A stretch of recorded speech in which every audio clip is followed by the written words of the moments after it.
Welcome back to Wired and Active. Animals are also the citizens of the globe, and someone who does not treat animals ethically must be condemned. This is what PETA, People for Ethical Treatment of Animals, say, and they say it loud when they say it online. We thought it would be best to connect with them and ask them about their online activities. Thank you for joining us. Can you tell me, what is PETA all about? Sure. Well, PETA stands for People for the Ethical Treatment of Animals, and our basic mission is to fight animal cruelty wherever and whenever it exists. I work for the Asia-Pacific affiliate of PETA, which has offices in Hong Kong and Manila, and we campaign all over the Asia-Pacific region, from Pakistan to Japan and Malaysia, Indonesia, Korea, all over the Middle East, and Australia and New Zealand as well. Our mission is that animals are not ours to eat, wear, use for entertainment, or exploit in any way, and we campaign mostly in the 4 areas where animals are exploited the most.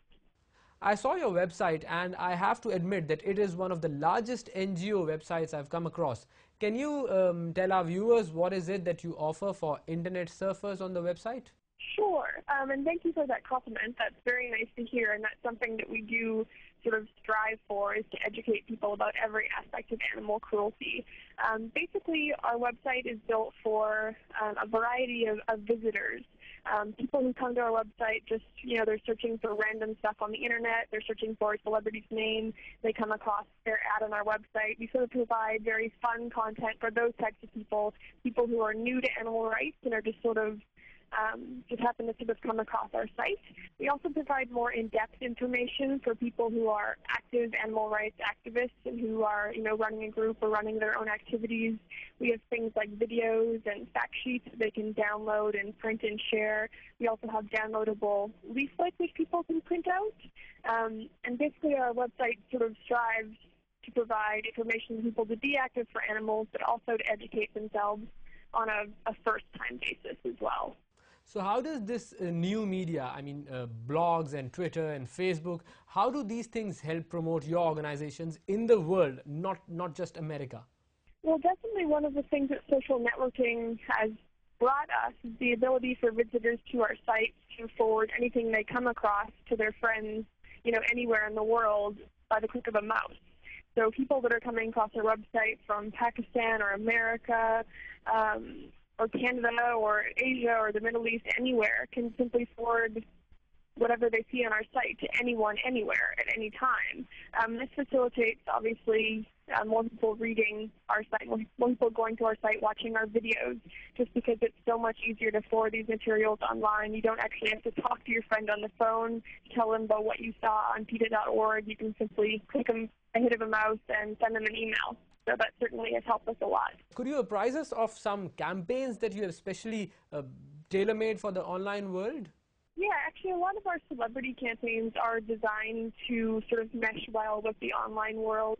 In particular, our viral campaigns. One that we had recently was a new computer graphic video that featured Ricky Gervais as a rabbit and Pink, the singer, as an alligator, and they had their skin stolen and made into a bag and a fur coat. So it was like this sort of animated video where these celebrities narrated the voices, and it basically was generated for people to forward this to their friends, for people to share it and think that it was awesome and funny and shocking and forward this around.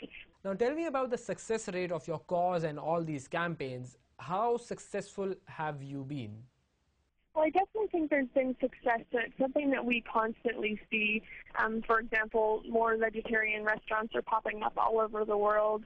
Restaurants are putting veg items on their menu.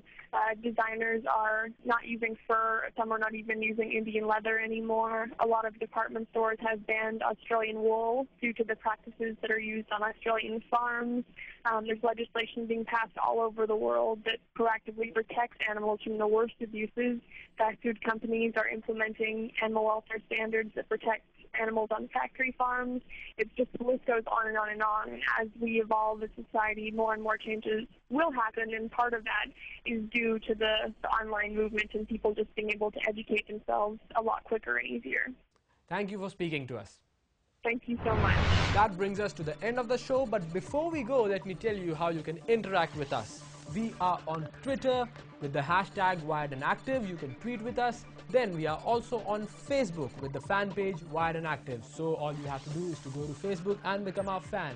Then we are also on YouTube. The channel is DawnNews Pakistan. We have all our previous and the latest episodes of the show. You can watch them over there.